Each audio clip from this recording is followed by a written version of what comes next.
13న కాళహస్తి పర్యటనకు వస్తున్న వైఎస్ షర్మిల ఈ పర్యటనను విజయవంతం చేయాలని పిలుపునిచ్చిన కాంగ్రెస్ నాయకులు.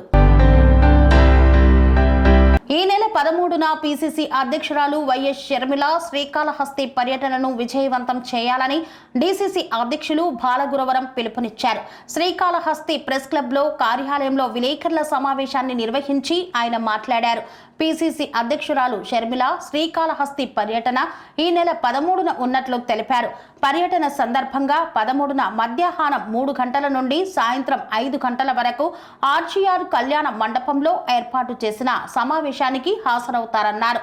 తిరుపతి జిల్లాలో పార్టీ పదవులు పొందిన నాయకులకు క్షేత్ర, మండల, నియోజకవర్గ, జిల్లా స్థాయిలలో పార్టీ బలోపేతం గురించి మాట్లాడతారన్నారు. పార్టీని బలపరచాలని, రాబోయే రోజుల్లో కాంగ్రెస్ పార్టీ ప్రజా సమస్యల మీద పోరాటం చేస్తుందని, అదేవిధంగా కాంగ్రెస్ పార్టీ శ్రీకాళహస్తి నియోజకవర్గం సమన్వయకర్త తలప దామోదర్ రెడ్డి మాట్లాడుతూ పిసిసి అధ్యక్షురాలు షర్మిల జిల్లాల పర్యటన నిమిత్తం ఈ నెల 13వ తేదీన శ్రీకాళహస్తిలో జరిగే కాంగ్రెస్ పార్టీ సమావేశానికి విచ్చేస్తున్నారని తెలిపారు. కాంగ్రెస్ పార్టీ వాతావరణంలో సీనియర్లను చూసుకుంటూ ఎంతో ముందుకెళ్తా ఉంది. ఒక జిల్లా అధ్యక్షుడిగా నేను వెళ్ళాను, మంత్రి గారి దగ్గరికి వెళ్ళాను, ఆయన కూర్చున్నాము, డిస్కస్ చేసాము, మాట్లాడాము. మన ప్రోగ్రాము కాంగ్రెస్ పార్టీ ప్రోగ్రామ్ బలోపేతం చేద్దాము, మీరందరూ 2 సార్లు తెప్పించాము. కానీ ఆయన ఏంటంటే, లేదండి మీ పని మీరు కార్యక్రమం చేయండి, ఏదో నా పని నేను చేసుకుంటా పోతానండి, కాబట్టి నన్ను వదిలేయండి సార్ అని చెప్పి నాకు చెప్పడం జరిగింది. కాంగ్రెస్ పార్టీ ఎప్పుడు కూడా బలవంతం చేసే పార్టీ కాదండి. కాంగ్రెస్ పార్టీలో ఉన్నటువంటి వాళ్ళతో కాదు, కొన్ని వందల మంది, వేల మందిని క్రియేట్ చేసి ఈ రోజు కోట్లాది మందికి రాజకీయ భవిష్యత్తు శిక్షణ పెట్టిన పార్టీ ఏదైనా ఉన్నది కాంగ్రెస్ పార్టీ.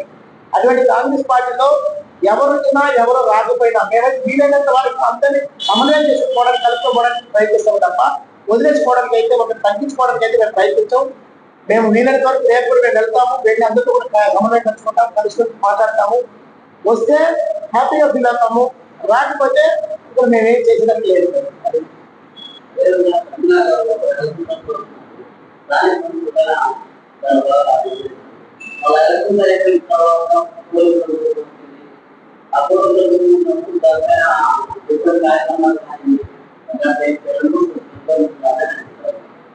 సార్ ఇప్పటికీ ఎప్పుడైతే ఎలక్షన్ అయిందో, కాంగ్రెస్ పార్టీ వచ్చిన తర్వాత ఎప్పుడైతే కూటమి ప్రభుత్వం అధికారంలోకి వచ్చింది, మొత్తం మేము ఒక 3 నెలలు మాత్రమే టైం ఇవ్వడం జరిగింది. ఎందుకంటే సంక్షేమ పథకాలు కూడా అప్పటికప్పుడు 1 by 1 రావాలి కాబట్టి మేము టైం ఇవ్వడం జరిగింది. ఆ 3 నెలల తర్వాత ఫస్ట్ ప్రోగ్రామ్ ఎవరు చేశారు? సెంటర్ గారు చేశారు. బీర్తులు పెట్టుకొని కరెంటు బిల్లు తగ్గించే విషయంలో కావచ్చు, వ్యవసాయదారులకి రుణమాఫీ చేసే విషయంలో కావచ్చు, అదేవిధంగా సంక్షేమ ఫలాలు ప్రతి ఒక్కరికి ఇచ్చినటువంటి మాటను హామీ నెరవేర్చాలని, ప్రతి బిడ్డకి 15,000 రూపాయలు ఇచ్చినటువంటి అమ్మఒడి పథకాలు కావచ్చు, ఇవన్నీ కూడా నెరవేర్చాలని ఉద్దేశంతో ఫస్ట్ పోరాటం చేసింది. 3 బస్ విషయంలో కావచ్చు పోరాటం చేసిందంటే మీరు చూస్తూనే ఉన్నారు. ఎవ్రీ డే ఏదో ఒక ప్రోగ్రామ్ కాంగ్రెస్ పార్టీ లేదు, కంటిన్యూగా చేస్తూనే ఉన్నాం, ప్రభుత్వం పైన పోరాడుతూనే ఉన్నాం. దాని అయితే మొదలు లేదండి.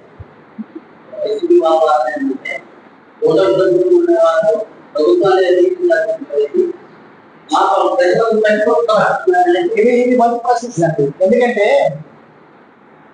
నాది 10 రూపాయలు ఉందండి నా డబ్బులు ఈయన ఎక్కువ పట్టుకున్నాడు.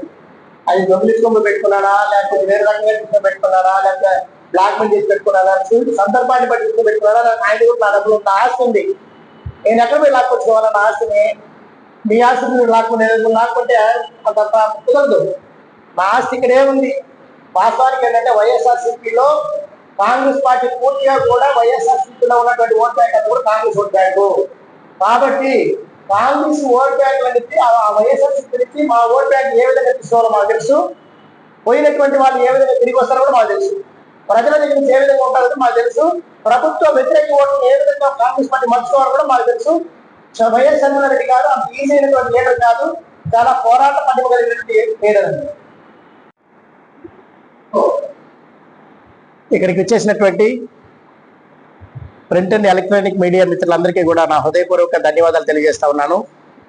మేము ఈ ప్రెస్ మీట్ ఏర్పాటు చేయడానికి ముఖ్య కారణం, ఈ నెల 13వ తేదీ సాయంకాలం 3 గంటల నుంచి 5 గంటల లోపల కాలంలో ఆర్జీఆర్ కళ్యాణ మండపం నందు శ్రీకాళహస్తి నియోజకవర్గంలోనే తిరుపతి జిల్లా మీటింగ్ ఏర్పాటు చేయడం జరుగుతూ ఉంది. జిల్లా స్థాయిలో మీటింగ్ ఏర్పడుతుంది కాబట్టి జిల్లా స్థాయిలో ఉన్నటువంటి నియోజకవర్గ సమన్వయకర్తలు, మండల అధ్యక్షులు, జిల్లా ఇన్ఛార్జీలు, అదేవిధంగా జిల్లాలో ఉన్నటువంటి కార్యకర్తలు, నాయకులు అందరూ కూడా ఎవరెవరికైతే పదవులు ఉన్నాయో ప్రతి ఒక్కరిని కూడా అక్కడికి వస్తారు. వారందరికీ కూడా పార్టీ యొక్క అభివృద్ధి ధ్యేయంగా ఈ దినమున ఇక్కడ మీడియా మిత్రులు కలవడం చాలా ఆనందంగా ఉంది. ఎందుకంటే ఏ పార్టీ వచ్చినా ఫస్ట్ మీడియా, ఎలక్ట్రానిక్ మీడియా మిత్రులకు అందరికీ నేను చేతులెత్తి నమస్కరిస్తున్నాను.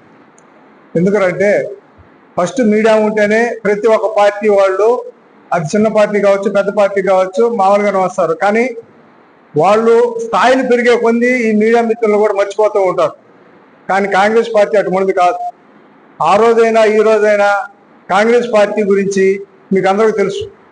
ఈ రోజు వరకు ఏమీ లేకపోయినా కూడా పోరాడుతున్నారంటే కాంగ్రెస్ పార్టీలో చేరి, ఈ రోజు కాదు రేపైనా కాంగ్రెస్ పార్టీ రావాలా, మన దేశం బాగుపడాలంటే మళ్ళా కాంగ్రెస్ పార్టీ వస్తేనే మన దేశం బాగుపడుతుంది, మన రాష్ట్రం బాగుపడుతుంది. ఇది మాత్రం మన మీడియా మిత్రులు మాత్రం ఒక్కసారి ఆలోచించి, మీకు ఎప్పుడైనా అవకాశం వచ్చినప్పుడు కాంగ్రెస్ పార్టీ గురించి 4 మాటలు మంచిగా రాస్తే చాలా ఆనందపడతాం. ఇంకొకటి ఏంటంటే ఈ రోజు మా శర్మిలమ్మ, మా రాహుల్ గాంధీ గారు, ప్రియాంక గాంధీ గారు, సోనియా గాంధీ గారు పిలుపు మేరకు శర్మిలమ్మ గారు మన రాష్ట్ర ప్రకటనలో కాళహస్తిని ఎన్నుకున్నాం. ఎందుకంటే సాక్షాత్తు ఆ మహాశివుడే పుట్టిన గడ్డ ఇది. అలాంటి గడ్డ కింద చెయ్యాలనే ఆలోచన. తిరుపతిలో మేము మీటింగ్ పెట్టిన రోజు మేమంతా అనుకున్నాం ఏమని, అయ్యా ఇటు సూళ్ళూరుపేటకు 40 కిలోమీటర్లు, ఇటు తిరుపతికి 40 కిలోమీటర్లు, ఇట సత్యవేడి అంగడగిరి కానీ ఇటుకన్నిటికీ దగ్గర సెంటర్ ఏదంటే తిరుపతి కాళహస్తి.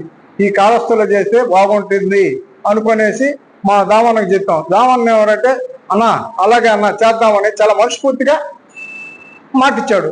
అదే ప్రకారం మేము అందరం కూడా ప్రతి ఒక్క నియోజకవర్గం నుంచి వందల్లో జనాలు తీసుకొని, కార్యకర్తలు తీసుకొని, నాయకులు తీసుకొని ఈ కాళహస్తి గడ్డ మీద రేపు 13వ తేదీ ఇదే శుక్రవారం రోజు, రేపు రాబోయే శుక్రవారం రోజు ఇదే గడ్డ మీద 3 గంటలకు 4 గంటల నుంచి బైపాస్ లో ర్యాలీగా బయలుదేరి అంబేద్కర్ విగ్రహం కాడికి వచ్చి ఆయనకు పూలమాలలు వేసి అక్కడి నుంచి ర్యాలీగా కళ్యాణ మండపం కాడ చేరతాం. అందువల్ల నాకు ఈ అవకాశం ఇచ్చినందుకు మా బాబు గారికి, మా దామోదరానికి కృతజ్ఞతలు తెలిపి సెలవు తీసుకున్నాను. కన్స్ట్రక్షన్ రంగాలలో దశాబ్దపు అనుభవంతో కస్టమర్ల మరియు శ్రేయోభిలాషుల మన్ననలను, నమ్మకాన్ని గెలుపొందిన సంస్థ విఆర్ఆర్ కన్స్ట్రక్షన్స్. నాణ్యతకు, నమ్మకానికి మారుపేరు VRR constructions. Independent houses, apartments, villas అన్ని రకాల హంగులతో అలరించే అద్భుతమైన వెంచర్స్ తో పాటు అందరికీ అందుబాటు ధరలో సొంత ఇంటి కలను సాకారం చేసే నమ్మకమైన సంస్థ VRR constructions. Please visit VRR Constructions, Varatex Plaza near Radhika Theatre, ECL X Road, Hyderabad.